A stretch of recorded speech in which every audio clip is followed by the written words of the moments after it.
2 दिन से अर्चना कुछ उदास सी लग रही थी। रसोई में चाय बनाते बनाते अर्चना कहीं दूर शून्य में ताकने लगी और चाय उबलकर पतीले से बाहर गिरने लगी।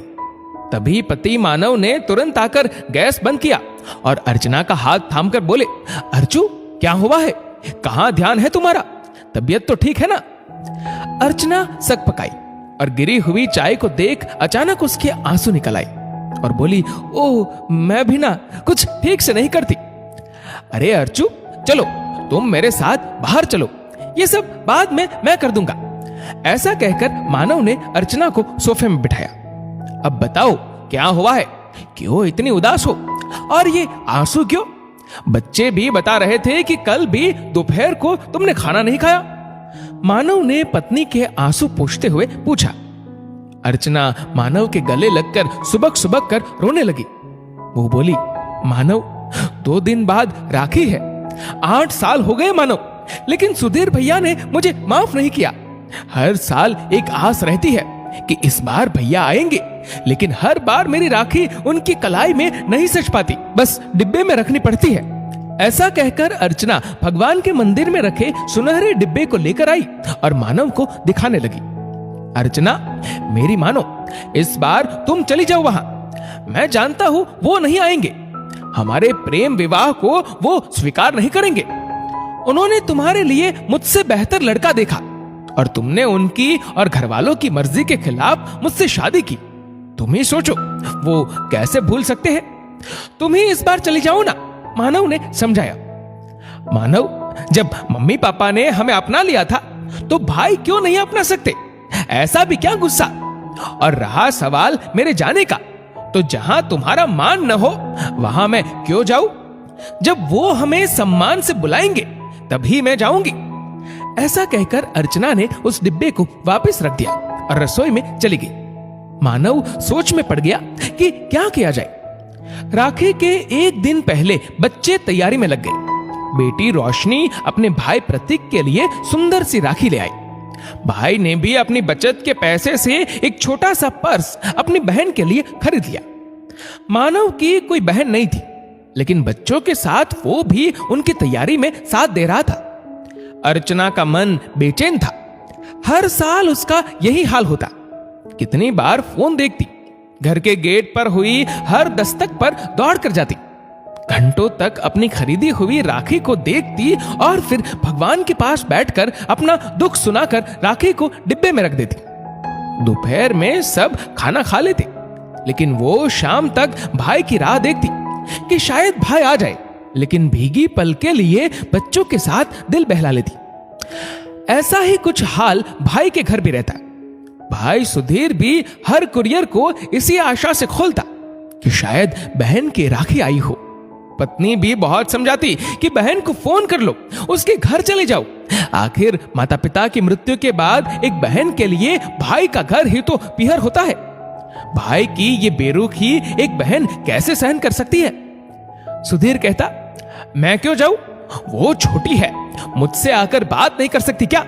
उसे भाई की चिंता तक नहीं। मानव के प्यार में अंधी होकर उसने भाई से रिश्ता तोड़ लिया। एक बार आकर कह देती कि भाई गुस्सा छोड़ दो, तो क्या मैं उसे माफ नहीं कर देता? उसे मेरी जरूरत नहीं तो मुझे भी नहीं। मेरी कलाई सुनी रहे, कैसे बर्दाश्त होता है उससे? मैं तो अपने फर्ज से कभी नहीं चुका। देखो हर साल उसके लिए उपहार लाता हूं कि इस बार तो वो आएगी या राखी भेजेगी, लेकिन सब बेकार। सुधीर का मन भी बहुत उदास था। आज राखी का दिन था। प्रतीक के हाथ में बहन ने राखी बांधी।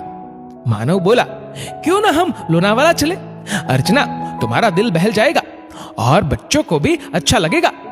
बच्चे खुशी से उछल पड़े और बोले, मम्मी प्लीज हाँ कहना, मना मत करना। बच्चों के सामने अर्चना भी मना न कर पाई और सब लोनावाला के लिए तैयार हो गए। पुणे से लोनावाला की दूरी करीब 1.5 घंटे की ही थी। अर्चना खिड़की दरवाजे बंद कर जाने के लिए तैयार थी। अपने मंदिर में सर झुकाकर प्रार्थना की और घर के दरवाजे पर ताला लगाकर वो भी कार में बैठ गई। करीब 2 घंटे में वे एक अच्छे से रिसोर्ट में पहुंच गए। बहुत सुंदर कमरा था, बड़ा सा स्विमिंग पूल था, बड़े बड़े पेड़, फूलों से सजा हुआ बगीचा, सब कुछ बहुत ही सुंदर। बच्चे अपनी सेल्फी लेने में व्यस्त हो गए और मानव फोन पर बात कर रहा था। दोपहर के 2 बज गए थे। रिसोर्ट के डाइनिंग रूम में खाना लग चुका था। राखी के पर्व को ध्यान में रखकर ट्रेडिशन खाना सर्व किया गया था। बच्चे तो खीर पूरी देखकर खुश हो गए, साथ ही मूंग दाल का हलवा भी था। राखी के गीत धीमे धीमे चल रहे थे।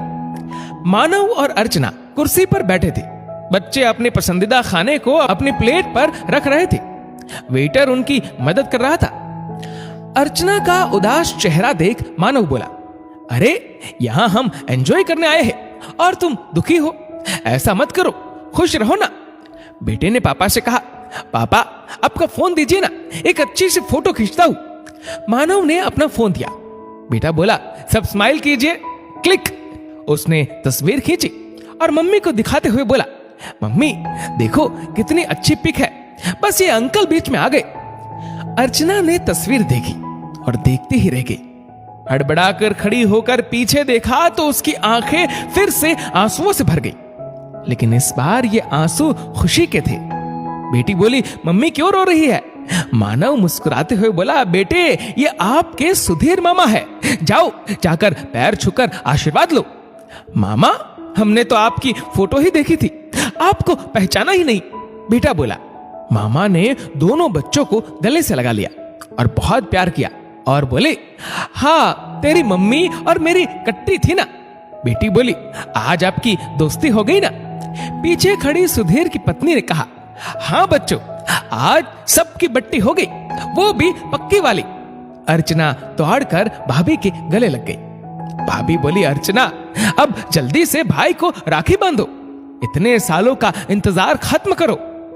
अर्चना ने फुर्ती से अपने पर्स से राखी निकाली, जो वो घर से आते समय भगवान से यह कहकर लाई थी कि हे ईश्वर, आज तो इस राखी को भाई की कलाई में सजने देना। भाभी ने आरती की थाल अर्चना के हाथ में दी और आज सालों का इंतजार समाप्त हुआ।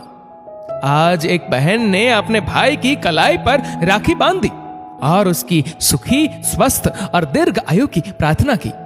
भाई ने भी अपने बहन के सिर पर हाथ रख वादा किया कि वो हमेशा अपनी बहन का साथ देगा, उसकी रक्षा करेगा। मानव एक तरफ बैठा था।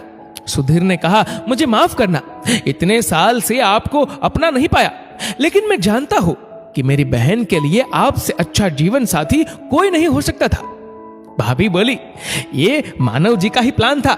उन्होंने ही कल मुझसे मैसेज में कहा था कि लोनावाला में भाई बहन को मिलाया जा सकता है, इसलिए हम भी यहां पहुंच गए और आप सब भी। मानव बोला, भाई साहब, आपका और अर्चना का रिश्ता तो खून का रिश्ता है। मेरी वजह से उसमें खटास आ गई थी, बस इसलिए इस बरस तो तय कर ही लिया था कि चाहे जो हो जाए आप दोनों को मिलवा कर रहूंगा। इतने साल हिम्मत नहीं हुई थी। मैं जानता था कि एक बार आप लोग आमने सामने आ गए, फिर किसी को कुछ नहीं करना पड़ेगा।